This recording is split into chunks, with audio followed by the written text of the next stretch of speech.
बिस्मिल्लाहिर्रहमानिर्रहीम। अस्सलामुअलैकुम। New video के साथ मैं हाज़िर हूँ। तो आज की वीडियो बहुत ही ज़्यादा इन्फॉर्मेटिव है और बहुत ही ज़्यादा यूज़फुल है। तो आज मैं आप लोगों के साथ, अगर आप सिलाई करते हैं तो हम अपनी नलकियों को किस तरीके से संभाल सकते हैं और नलकियों वाले बॉक्स को कैसे ऑर्गेनाइज कर सकते हैं और इनमें कौन कौन सी चीज़ें जो है ना वो होना लाजमी है जब हम सिलाई कर रहे हों। तो ये सारी चीज़ें मैं आपके साथ शेयर करूँगी। तो आपने वीडियो को फुल वॉच करना है और स्किप बिल्कुल भी नहीं करना, क्योंकि फुल वीडियो देखेंगे ही तभी आप मेरे आइडियाज़ देख सकेंगे। आज की वीडियो में बहुत ही ज़्यादा आइडियाज़ हैं और बहुत ज़्यादा इमेजिंग और यूज़फुल भी। ये देखिए जी, सबसे पहला आइडिया मेरा जो है ना, ये नलकियों को जिस तरीके से जब हम उठाते हैं ना नलकियां डब्बे में से, तो एक के साथ ही सारी की सारी आना शुरू हो जाती हैं। तो उससे बचने के लिए आप क्या करें, सबसे पहले तो आप ये जो नलकियों के ऊपर रैपर लगे हुए थे ना, इनको फेंके मत, इसको निकाल कर रख लिया करें। और जैसे ही आप नलकी को यूज़ कर लें तो जो ना नलकी बच जाए तो उसको इस तरीके से आप इसका जो रैपर है ना इसको दोबारा से इसके ऊपर दे दें। तो इससे भी आपकी नलकियां जो है ना वो बिल्कुल भी उलझेंगी नहीं आपस में और बहुत ही अच्छे तरीके से ऑर्गेनाइज रहेंगी। और जब भी आपको कोई भी कलर की नलकी चाहिए तो आप इसको बहुत आराम के साथ उठाकर यूज़ कर सकते हैं, क्योंकि महंगाई का दौर है। नलकी भी आजकल तो 15-20 रुपये से कम नहीं मिल रही।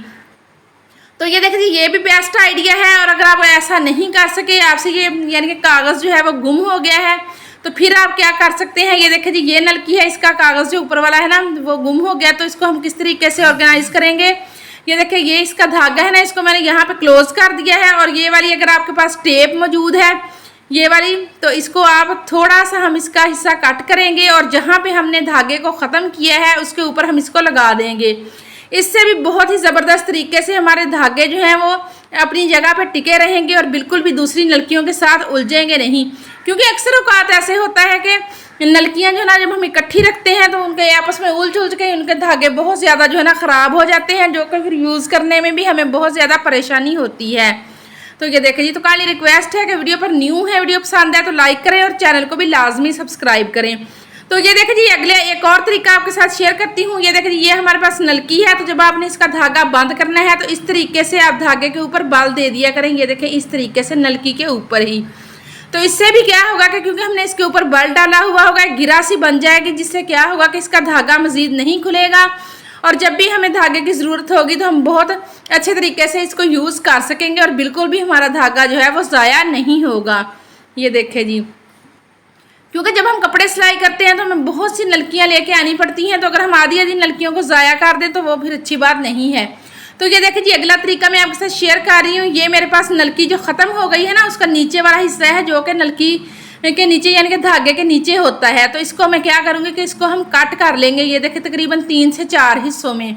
ये देखिए, ये भी नलकियों को ऑर्गेनाइज करने में बहुत ज़्यादा यूज़फुल होता है। तो अभी मैं आपको करके दिखाती हूँ कि इसके साथ हम किस तरीके से नलकियों को यूज़ करेंगे। तो ये देखिए जी, इस तरीके से इसके दरमियान में हम एक एक कट लगा लेंगे सबके। ये देखें, इस तरीके से जैसे जब हम कट लगाएंगे तो इसको हम कैसे यूज़ करेंगे वो भी मैं अभी आपके साथ शेयर करती हूँ। आज की वीडियो पूरी की पूरी ही बहुत ज़्यादा यूज़फुल है, तो आपने वीडियो को फुल वॉच करना है और स्किप बिल्कुल भी नहीं करना। तो क्योंकि यह बहुत फ़ायदे की वीडियो है आप लोगों के लिए। ये देखिए जी, यहाँ जहाँ पे हमारा धागा ख़त्म हुआ है तो ये नलकी का ये जो हमने बनाया है इसको हम इधर लगा देंगे। ये देखें, इस तरीके से पकड़ते जाएंगे और बहुत ही आसानी के साथ ये देखें ये नलकी के ऊपर लगते जा रहे हैं। ये देखें, तो ये छोटी छोटी बातें होती हैं जिनका अगर हम ध्यान रखेंगे तो हम अपने बहुत सारे पैसों की बचत भी कर सकते हैं और टाइम की भी। क्योंकि जब हम सिलाई करने के मूड में हैं तो किसी किस्म का झंझट जब हमारे सामने आता है तो मूड ही ख़राब हो जाता है। तो इससे बचने के लिए आप ऐसे करें कि पहले ही जब हम चीज़ों को आप यूज़ कर लें तो उसको ऑर्गेनाइज कर लें, ताकि वक्ती तौर पर आपको बिल्कुल भी परेशानी ना हो। ये देखें जी, तो चलें जी, ये मेरे पास है पानी वाले पाइप का टुकड़ा। तो अगर आप वो भी नहीं कर सकते तो ये देखें, ये भी बहुत ही ज़बरदस्त तरीके से वर्क करता है। ये छोटा सा एक टुकड़ा है, इसको भी हम उसी तरीके से कट करेंगे जैसे हमने नलकी के हिस्से को कट किया है। ये देखें, और इसको भी हम इसी तरीके से दरमियान में से कट लगाएंगे। ये देखें, ये भी बहुत ज़बरदस्त तरीका है। इससे भी नलकियां जो है ना वो बिल्कुल भी आपस में नहीं उलझती और बहुत ही ज़बरदस्त तरीके से ऑर्गेनाइज रहती हैं। तो ये देखिए, अब हम एक एक नलकी उठाते जाएंगे और उसके ऊपर इसको इस तरीके से लगाते जाएंगे। लगाना आपने उस साइड पे है जिस साइड पे सिरा हो, यानी कि धागे का। तो मकसद हमारा ये है कि धागे का सिरा जो है ना वो दूसरी नलकियों के साथ ना उलझे, तो और हमारा धागा जो है ना वो बिल्कुल भी ज़ाया ना हो। ये देखें, लग रही है ना खूबसूरत। ये देखें जी, और इस तरीके से हमारी नलकियां जो है वो ज़ाया होने से भी बच जाती हैं। और जब हम दोबारा कोई सूट वगैरह सिलाई करना हो तो हम इनको दोबारा बहुत ज़बरदस्त तरीके से यूज़ कर सकते हैं। तो चलिए जी, अब मैं आपके साथ शेयर करती हूँ कि हमने अपने ये यानी कि नलकियों वाले बॉक्स को हमने किस तरीके से ऑर्गेनाइज करके रखना है। तो ये देखिए, ये मेरे पास ना डब्बा था परफ्यूम वाला, तो मैंने इसी के अंदर ही नलकियों को रखा हुआ है। ये देखिए, इस तरीके के हमारे पास बॉक्सेस वगैरह तो अक्सर घरों में आते हैं, तो आप इनको ज़ाया बिल्कुल भी ना किया करें, ये बहुत ही ज़बरदस्त तरीके से हमारे काम आते हैं। तो ये देखिए जी, ये भी मेरे पास एक छोटी सी डबिया थी। तो मेरी आदत ये है कि मैं इस तरह की खूबसूरत चीज़ें जो होती हैं, बेशक मेरे उस वक्ती तौर पर काम ना भी आए तो मैं संभाल लेती हूँ, और फिर मुझे जब ज़रूरत पड़ती है तो वो काम आ ही जाती हैं। तो ये देखिए, बहुत ही ज़बरदस्त यानी कि ये थी। और इसके अंदर मैं क्या ऑर्गेनाइज करूँगी, मैंने जितनी भी मेरे पास सुइयाँ हैं, ये देखें मशीन की सुइयाँ हैं, ये देखें, और छोटी सुइयाँ, बड़ी सुइयाँ, इन सबको मैं इस डब्बे के अंदर रखूँगी। क्योंकि अगर हम नलकी वगैरह में भी लगा देते हैं, अगर नलकी इधर उधर हो गई तो बस फिर हमें फिर सुई भी नहीं मिलने वाली। तो ये देखिए, ये बड़ी हैं सुइयाँ जिनको गंदुइयाँ कहते हैं, ये भी मैं इसके अंदर ऐड करूँगी। तरपाई वाली सुइयाँ हैं, मशीन की सुइयाँ हैं, इन सबको इन छोटी सी डबिया के अंदर मैं रखूँगी। ये देखें, क्योंकि वैसे तो ये जो है ना रखी हुई गुम भी हो जाती हैं और इधर उधर भी हो जाती हैं, और वक्ती तौर पर हमें फिर मिलती भी नहीं है। तो ये देखें, इन तमाम चीज़ों को मैं इसके अंदर डालूंगी और इसका ऊपर से ढक्कन बंद कर दूंगी। ये देखें जी, इस तरीके से। ये देखें, ये जो बड़ी सुइयाँ है ना, वो तो क्योंकि ढक्कन ऊपर का जो है ना ऊपर की तरफ है, तो उसके अंदर फिर चली गई थी, तो वही फिर इस तरीके से ये बंद हो गई है। ये देखें, बहुत ही ज़बरदस्त तरीके से ये ऑर्गेनाइज हो गई हैं। ये देखें, जब भी हमें सुई की ज़रूरत पड़ेगी तो हम इस तरीके से इधर से निकाल लेंगे। तो अगर आपके पास ये वाला बॉक्स नहीं है ना, तो आपके पास जो बाल पेन होती है जिसके आगे ढक्कन होता है, तो उसमें भी आप ये तमाम चीज़ें कर सकती हैं। उसको सिक्का निकाल दें और इसको इसी तरीके से यूज़ करें। तो ये देखें जी, इसको भी हम रखेंगे अपने नलकियों वाले बॉक्स में, क्योंकि जब हमें सुई की ज़रूरत पड़ेगी तो ज़ाहिरी बात है हमें साथ नलकी भी चाहिए होगी। तो हम अपने बॉक्स में से इसको बहुत आराम के साथ निकाल के यूज़ कर सकेंगे। और ये देखें जी, एक हम रखेंगे इसके साथ मशीन के तेल वाली बोतल, क्योंकि ये भी आप अगर सिलाई करती हैं तो वीक में एक दफ़ा लाजमी अपनी सिलाई मशीन को तेल लगाया करें। और एक मैं इसके अंदर रखूँगी टेस्टर, क्योंकि जब हमें कोई मशीन का पेच वगैरह यानी कि कसना हो या फिर हमें सुई चेंज करनी हो, तो हमें इसकी ज़रूरत जो है ना वो पड़ती है। तो फिर हमें इधर उधर घूमने की बजाय बेहतर है कि हमारे इस बॉक्स में मौजूद होगा, तो हम उठाएंगे और आराम से अपना काम जो है वो कर लेंगे।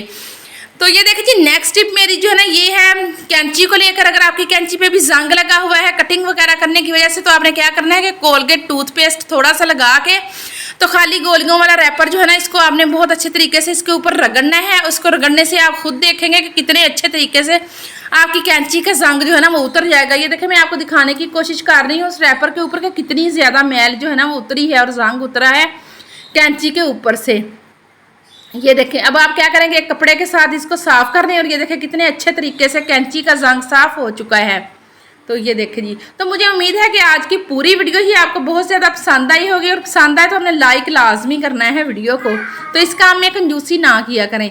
तो ये देखें जी, अब हमने करना, ये देखें, अगर हमारी बाय चांस कैंची की धार जो है ना वो तेज़ ना हो और हमने कपड़े वगैरह कटिंग करने हो, तो इतनी जल्दी में अब हम बाज़ार तो नहीं जा सकते ना। तो इसके लिए आप क्या कर सकते हैं कि आप खाली गोलियों का रैपर लें और इसको इस तरीके से ना पूरी कैंची के साथ आहिस्ता आहिस्ता पीछे की तरफ लेते जाएं और इसको कटिंग करते जाएं।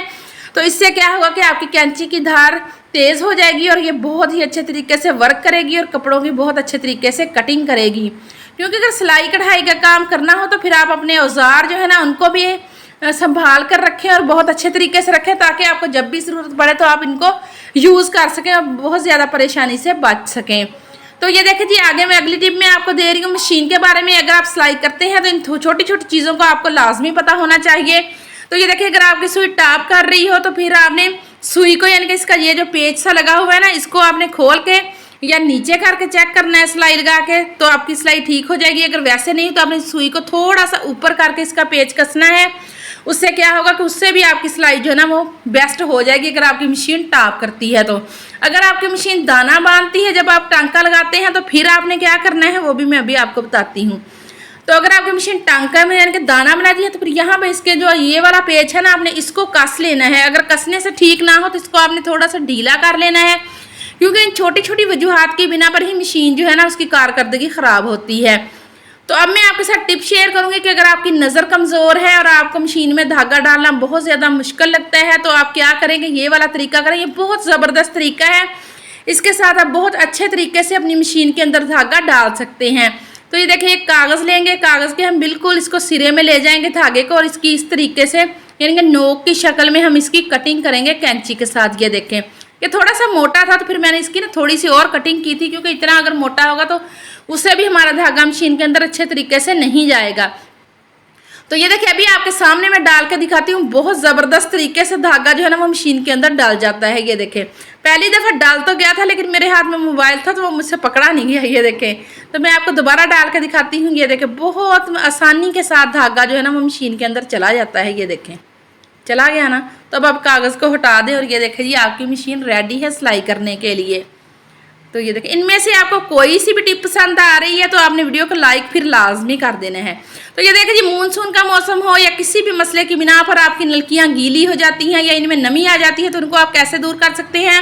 तवे के नीचे थोड़ी सी आप आग जलाएं, तो हल्का सा इसको गर्म करने के बाद नलकियों को ऊपर रख दें, तो इससे आपकी नलकियों की नमी खत्म हो जाएगी, इनके कलर वगैरह भी ख़राब नहीं होंगे। तो कहते मेरी वीडियो अगर पसंद है तो लाइक करें और मुझे दें इजाज़त। अल्लाह हाफिज़, बाय बाय।